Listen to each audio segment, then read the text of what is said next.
Hello, friends. This is Prerna Arora Singh, uh, talking to you from Jaipur, Rajasthan, India.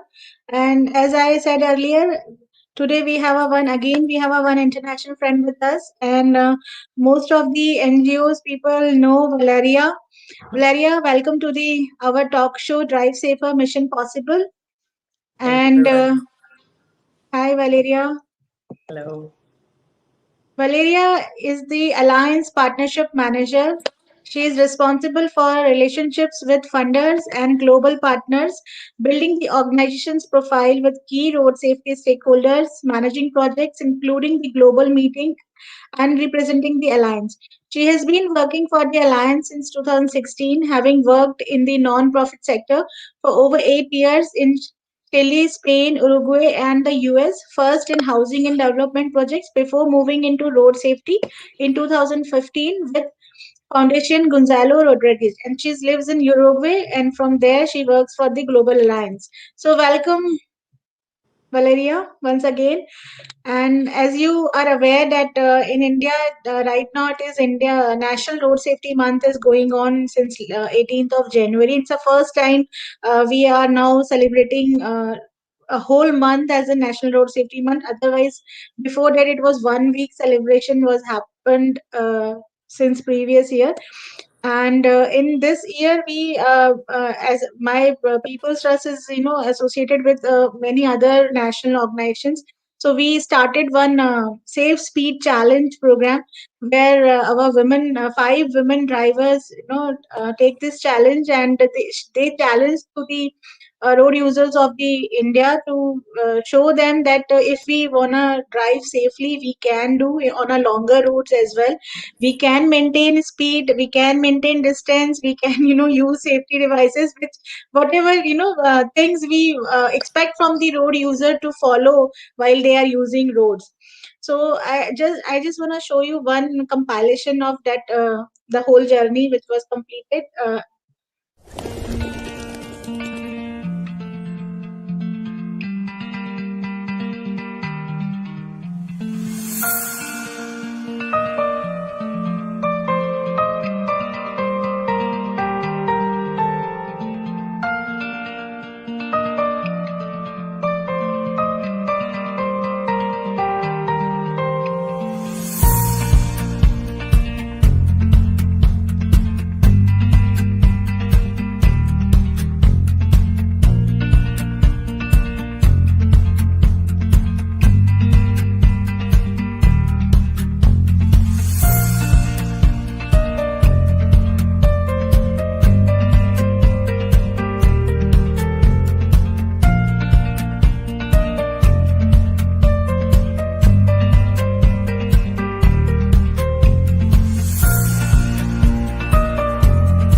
And in these all these vehicles were fitted with the videos. We are getting the live feed at that time. Also, we were running the live TV as well, and it was also captured through the drone. The entire 3,500 kilometers journey was captured through the drone and the five side views of the with camera.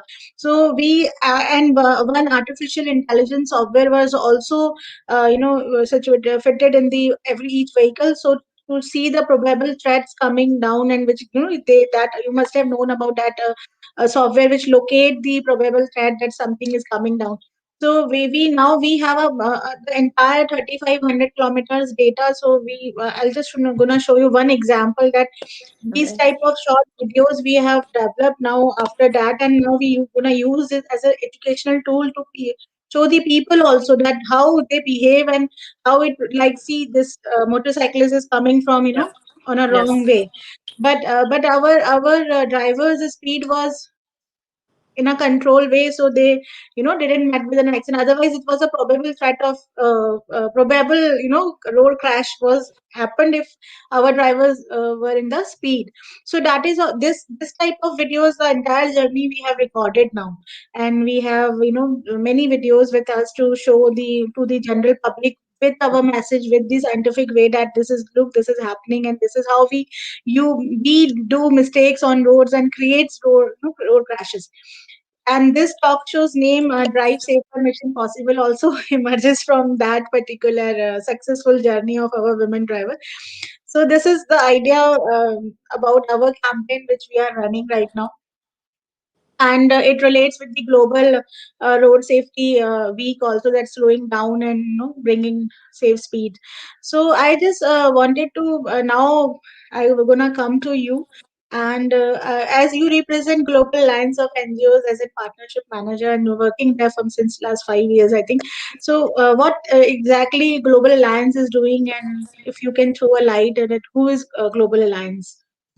Thank you, Parana. First of all, thank you for having us in your talk show. This is an amazing initiative. It's great that you are able to show and bring together different road safety experts from India, but also from different parts of the world, and making you guys stronger and better.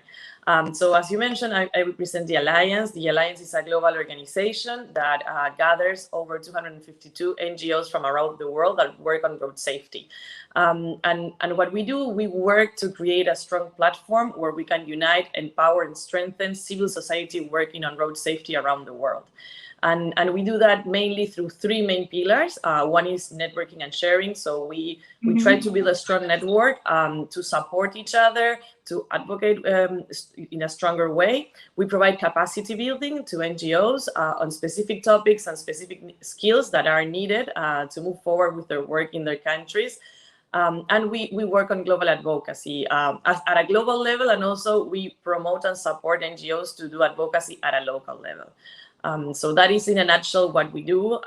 We're very close to our members, and truly the Alliance is the members' work, is what you guys are doing around the world. So that is Yeah. basically the way we operate. So, okay. So, looking into the experience and working with, a very vast number, 225 big, very dedicated NGOs are working on road safety in different 90 different countries.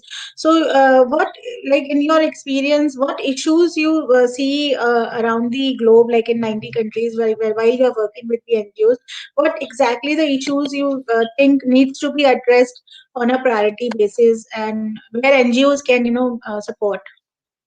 Well, so civil society, NGOs in general, what they have is they have the uniqueness of knowing what's happening on the ground and on different levels. Like even in a country, you have rural areas, urban areas, or different states. So it's the NGO, the one that is there, that know what's happening with the community, and usually it's the one who is able to interact with the community to start developing programs or solutions that people will accept.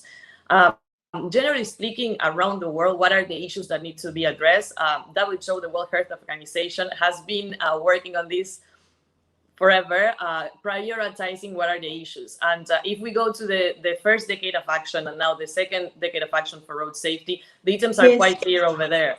And we have risk factors that needs to be addressed, like speeding, like vehicle yes, safety, like yes. infrastructure, like road safety Hmm. management, like the Hmm. use of helmets, use of seat belts, drinking and driving, or also driving under the influence, because that actually includes other drugs, not just alcohol. And those are like the mainly risk factors that has been identified over the past 30 years. But the NGOs, they do have the role, knowing their community, to do their own prioritization according to the needs and the urgency. And Yes, we usually when we are training NGOs, when we're talking with them, we ask them to look to three things, right? What is the need? What are the resources that you have? And what is the urgency over there? Because needs maybe a lot, but maybe in one yes, community, one is more urgent than another. But also you need yes, to check what are the resources that you have, because if you don't have the resources to address that need, maybe you need to go to the next one.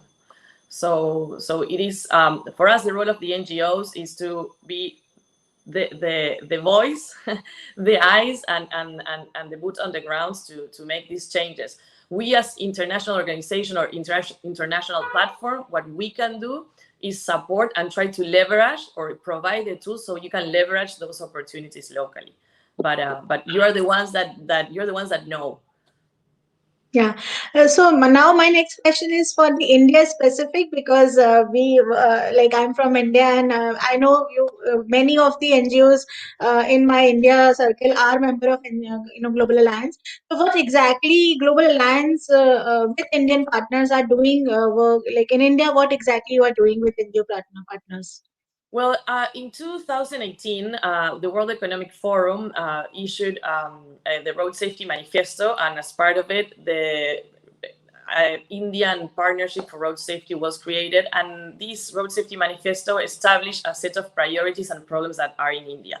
And one of the priorities that was highlighted there is within the post-crash care system, Yes. the fact that there is a Good Samaritan law in place, but that there is a low awareness, a low implementation of it, and there is a question about what is the civil society doing, and what is the how enabled is the NGO environment to work with the Good Samaritan law.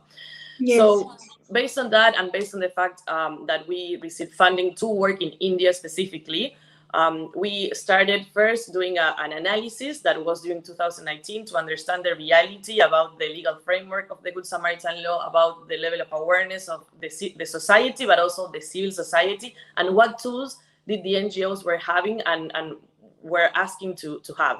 And from that study, that report that it's available on our website, we realized that even, for instance, even though most of the NGOs working or being as part of the alliance were aware of the Good Samaritan law, at least half of them were working, but the other half were not working. Also, most of them, 92% of the NGOs, mentioned that they were using self-made toolkits, communication toolkits, to create awareness. Which on one side is good because it's adapted to the local reality, but on another side, if you have many different tools and many different visual forms or visual tools, basically, the person who is receiving that does not make the connection. This is about the same topic. And connected with that, one of the research that we reviewed as part of our desk review was the one done by Safe Life Foundation in 2018, that has really shocking numbers, such as that 84% of the people was not aware of the Good Samaritan law. 84% of the people. And Prana, you that are a post-crash expert, know the importance of I know. that golden hour, or reviews like the first 10 minutes that we were talking the other day. And based on that, based on the needs, the low awareness of police officers and the medical group, the medical professionals, they were between 70%. That was the level of low awareness. 70% of them say that they didn't know about the Good Samaritan law. We decided to develop training and produce also a communications toolkit to be used by Indian NGOs to advocate or to create an awareness campaign for the Good Samaritan law in their states. And that's how we ended up we landed working on this. And just the past week, we had a 3-day training where we had the participation of 22 NGOs representatives from India, from over 10 states. And we cover the legal aspect, the legal framework, the legal system in India, that also it depends on each state. And also we covered the communications and campaign aspect on how to create a campaign and how to build that effective message to run that through. So we're working on that right now, and hopefully we can also help to kick off a coalition in India to create more awareness about the Good Samaritan law.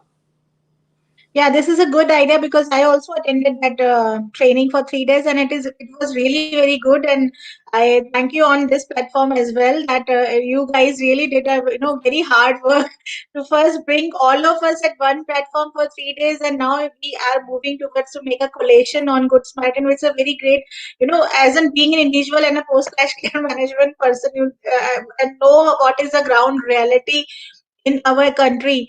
It is actually gonna, empower tool to all of us, because now you rightly said that people have a different toolkits and different, they have their own ideas. But now we work on only one single, but like this same campaign.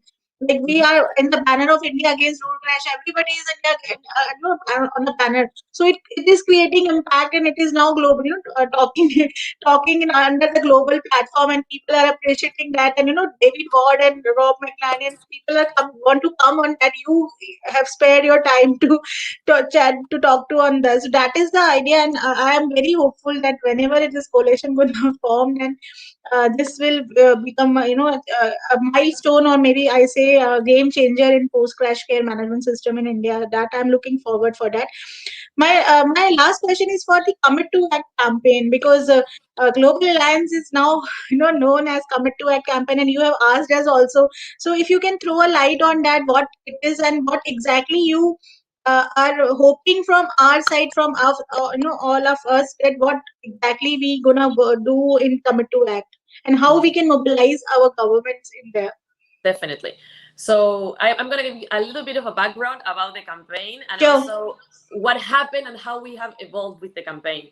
So back Yes. into, it was 2000, end of 2018, Lotte, that you all know, Liz, that most of you know, and myself were thinking, okay, we need to launch a global campaign from the Alliance, but not because saying from the Alliance, but we have a lot of members that if we develop a set of tools, post for social media, short videos, they're going to use it and they're going to traffic. So it's providing tools for those NGOs. There are other NGOs, bigger NGOs, that they can develop their own campaigns, and that is great.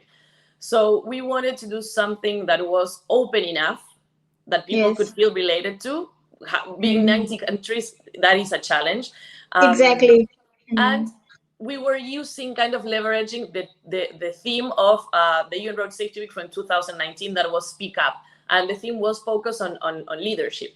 So focusing on that and thinking that we really wanted a campaign that was more about advocacy and mobilizing policy changes, is that we created the concept of Commit to Act. Basically, it was something that was not blaming and shaming the road user, but Yes. anyone could commit to act. We wanted to have that. We know that road safety policies are the number one thing that we need to save lives, but there is a Yes. part about human behavior that it's important too, and that's why the concept of Commit to Act was created. In 2019, what we pushed was to identifying leadership and promoting commitments, right? So we wanted the NGOs to get commitments from their decision makers, smart commitments, very specific, measurable, even though the commitments were at a very local level. But we wanted that Okay. those commitments were given by decision makers to the NGOs. And hopefully Mm. in a public event, so the NGO then could use that as an advocacy tool and said, hey, 3 months ago, you publicly said, I'm going to do this. What's going on?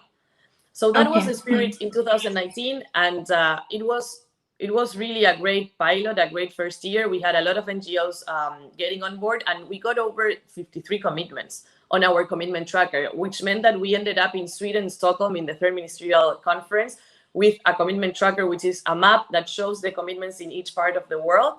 And up to date, 17 of those commitments were completed. We have a couple of them in progress and some of them that are stuck. So in 2020, we saw that Commit to Act had enough momentum, so we kept with that. We kept getting commitments, and we started doing roundtables, around the world roundtables, with the participation of decision makers. And even though 2020 was a very different Yes. year, we were Mm. able to get commitments through digital platforms. So having a roundtable with decision makers through a Zoom session, and we were able to mobilize our members with a more personal story, and using their story about why road safety is a right to them, like a human right. So Yes. for this year, what we're looking again with Commit to Act is asking the NGOs to get commitments from their decision makers. And this year we have again a UN Road Safety Week, and the UN Road Safety Week is going to be focused on speed limits on 30 kilometers per hour in urban Yes. areas. So Commit to Yes. Act can be a way to support that once the week is over. We know that in many countries there's a full attention because of the week, but then maybe the media attention is lost. So giving this global platform from some countries and some NGOs will help to get that commitment of 30 kilometers per hour on urban areas. That is a global push. All the international actors, road safety experts are asking for that. And what we are working with the NGO members for the next phase of the campaign is, again, it's focused on smart commitments from decision makers. But I think that now that we have had 2 years, it's probably we will work with the NGOs so that they can follow up on that commitment. It's not only to get the public announcement, then just follow up with your decision maker. And if it's around 30 kilometers per hour, it's important to remember that this year we have a UN Road Safety Week, and in 2022 we have the head of state meeting in New York. So you have that Yes. moment to keep pushing your government. So it's not Yes. so we will try to give those tools and work with the NGOs to make sure that they can use these two big moments in 18-month periods that there's going to be, to hopefully get those policy changes that we know that are so needed. Yeah. So it is really great to hear you and talking you on this platform. Though we didn't have a time to chat like that, but now it really it is interesting to talk to you, and I'm seeing you next Lotte of Global Alliance. Thank you. That's really Because you nice. are now you have taken up really very well on alliance part, administrative part. You really I really like your work, and so at last, because now our show is coming to an end. So at Yeah. last, what message you wanna give to our audience? Because our audience is around the globe. All the our road safety NGOs and other people are watching the show and gonna watch, because I'm gonna publicize it everywhere. So what message you wanna give to not only Indian specific, but as in Global Alliance, and to all Global Alliance members and road users? What message you wanna give them? Okay, I think I'm going to, because you have to lead with example. You know that I always talk about focusing your target audience and focusing the message. So, to the road safety advocates, just let's keep Yes. going. I know we're all tired. I know that it seems impossible, but we're achieving little conquers, but we are achieving them. So let's keep going, and let's Yes. keep going and start looking to each other a bit more, and working more in coordination, because we're gonna get stronger. And I think that the past decade of action has shown that. Even though we don't have the changes that we expected, we have not reduced the amount of death that we should have, and that Yes. we owe that to the victims and to their families. Let's keep going. To the decision makers, what are you doing? Do more, be more. Yes. We're here to Yes. work with you, and we're willing to work with you. So be more and do more. And to the rest of the world, the road users, is, I would say, like, we all want a better world. And just like, ask yourself, when you're crossing the road and you're a pedestrian, why are you're not crossing on the corner, or not using the traffic light? It's We only have this life, so let's take care of it, and take care of others. So just be a bit more. I guess it's be a bit more kind with our own actions, thinking about the others. But that would be my message. Really great message. You categorize to all three people and have a different message for the audience. So this also gives you great insight, that to whom what to say, and that we are learning as in communication how to communicate with people. We are learning from you also. So it's really nice chatting you, and thank you so much, Valeria. Though I know you were very busy for the last 3 days, and you have been. I didn't give you I didn't give you a 1 day rest, and I call you immediately on Monday morning. So thank you so much once again, and I really enjoyed, and I hope we're gonna talk sometimes later also. And say convey my regards to Lotte and Patrick and Liz and all team members. And thank you so much. Bye bye. Thank you, Perana, and it was a pleasure and my honor to be here with you today. Bye bye. Bye. So, dear friends, you were listening Valeria Mota. She is a partnership manager in Global Alliance of NGOs, and most of the friends from my Global Alliance fraternity knows who is she. But those who do not know, Global Alliance of NGOs for Road Safety is a biggest alliance of NGOs who are dedicatedly working on road safety, and we have a member representation from 90 countries, and we do have more than 225 members, 225 NGOs who are really, strong NGOs who are working across the world. And Valeria has said that road safety advocates don't stop, just move on, just carry on your work, and whatever you, in whatever manner you can do. You have two major events coming up. It's UN road safety week coming up in May, and then next year we have a head of a states meeting in USA. And you have 18 months, and biggest target is to slow it down, to make it 30 kmph a reality on ground. And for that, whatever we have to do, we should do. And for Indian friends, recently we met on in 3 days training on Good Samaritan guidelines, and now we are moving forward to form a coalition of NGOs to work together on a one voice with one single message, so that our leadership will listen that, and we are able to make an impact on that. So my best wishes for all of you, and thank you so much to listeners. And I'm gonna come back tomorrow morning with a new guest with me, and most of the people know him also. So till then, please be safe on road. Stay safe, stay blessed. Bye bye. Jai Hind.